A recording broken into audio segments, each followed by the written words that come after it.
भाद्र माह के शुक्ल पक्ष की एकादशी को परिवर्तनी एकादशी या जल झूलनी एकादशी कहा जाता है। भगवान विष्णु जी देवशयनी एकादशी से योग निद्रा में चले जाते हैं और भाद्रपद शुक्ल पक्ष की एकादशी के दिन वे अपनी शेषशय्या पर करवट बदलते हैं। सनातन धर्म में एकादशी तिथि का बहुत अधिक महत्व बताया गया है। साल भर में कुल 24 एकादशी पड़ती है। भाद्र माह के शुक्ल पक्ष की एकादशी को पद्मनी एकादशी, ब्रह्मणी एकादशी या जल झूलनी एकादशी कहा जाता है। भगवान विष्णु जी देवशयनी एकादशी से योग निद्रा में चले जाते हैं और भाद्रपद शुक्ल पक्ष की एकादशी के दिन वे अपनी शेषशय्या पर करवट बदलते रहते हैं। पद्म पुराण के अनुसार इस दिन भगवान विष्णु जी करवट बदलने के समय प्रसन्न मुद्रा में रहते हैं। इस अवधि में भक्ति भाव एवं विनय पूर्वक उनसे जो कुछ भी मांगा जाता है वे अवश्य ही प्रदान करते हैं। इस एकादशी की पूजा और व्रत को विशेष फलदायी माना गया है। अब परिवर्तनी एकादशी का महत्व। इस दिन भगवान विष्णु जी के वामन रूप की पूजा की जाती है। इस व्रत को करने से व्यक्ति के सुख सौभाग्य में वृद्धि होती है। एक मान्यता के अनुसार इस दिन माता यशोदा ने जलाशय पर जाकर श्री कृष्ण जी के वस्त्र धोए थे। इसी के कारण इसे जल झूलनी एकादशी भी कहा जाता है। मंदिरों में इस दिन भगवान विष्णु जी की प्रतिमा या शालिग्राम को पालकी में बैठाकर पूजा अर्चना के बाद ढोल नगाड़ों के साथ शोभा यात्रा निकाली जाती है, जिसे देखने के लिए लाखों लोग उमड़ पड़ते हैं।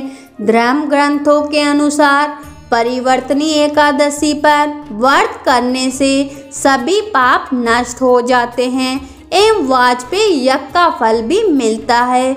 जो मनुष्य इस एकादशी को भगवान विष्णु जी के वामन रूप की पूजा करता है वो तीनों लोक एवं त्रिदेवों की पूजा कर लेता है। पूजन विधि। इस दिन सुबह स्नान आदि से निर्वत होकर भगवान विष्णु जी के वामन अवतार को ध्यान करते हुए उन्हें पंचामृत, दही, दूध, घी, शक्कर, शहद से स्नान करवाए। इसके पश्चात गंगा जल से स्नान करवाकर भगवान विष्णु जी को कुमकुम अक्षत लगाए। वामन भगवान की कथा का श्रवण या वाचन करें और दीपक से आरती उतारे एवं प्रसाद सभी में वितरित करें। भगवान विष्णु जी के पंचाक्षर मंत्र ओम नमो भगवते वासुदेवाय का यथासंभव तुलसी की माला से जाप करें। इसके बाद शाम के समय भगवान विष्णु जी के मंदिर अथवा उनकी मूर्ति के समक्ष भजन कीर्तन का कार्यक्रम करें। इस एकादशी के दिन भगवान विष्णु जी सहित देवी लक्ष्मी जी की पूजा करने से इस जीवन में धन और सुख की प्राप्ति होती है। परलोक में भी इस एकादशी के पुण्य से उत्तम का स्थान मिलता है।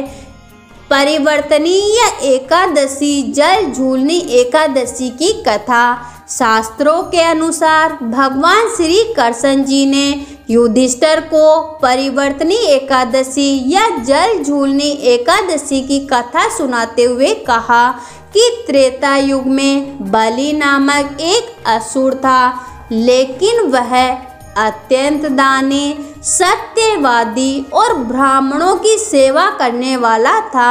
वह सदैव यज्ञ तप आदि किया करता था। अपनी भक्ति के प्रभाव से राजा बलि स्वर्ग में देवराज इंद्र के स्थान पर राज्य करने लगा।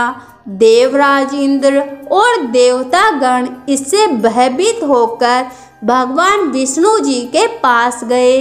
देवताओं ने भगवान से रक्षा की प्रार्थना की। इसके बाद मैंने वामन रूप धारण किया और एक ब्राह्मण बालक के रूप में राजा बलि पर विजय प्राप्त की।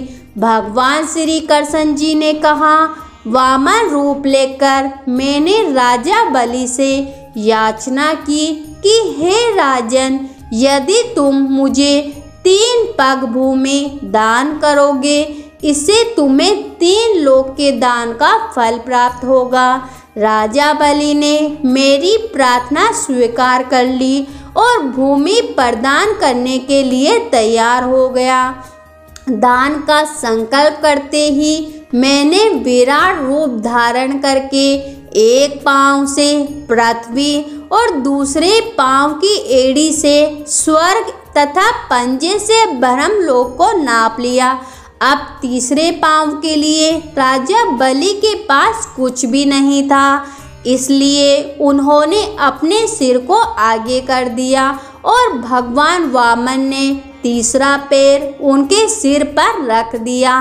राजा बलि की वचन प्रतिबद्धता से प्रसन्न होकर भगवान वामन ने उन्हें पाताल लोक का स्वामी बना दिया। तो बोलो भगवान विष्णु जी और वामन देवता की जय हो।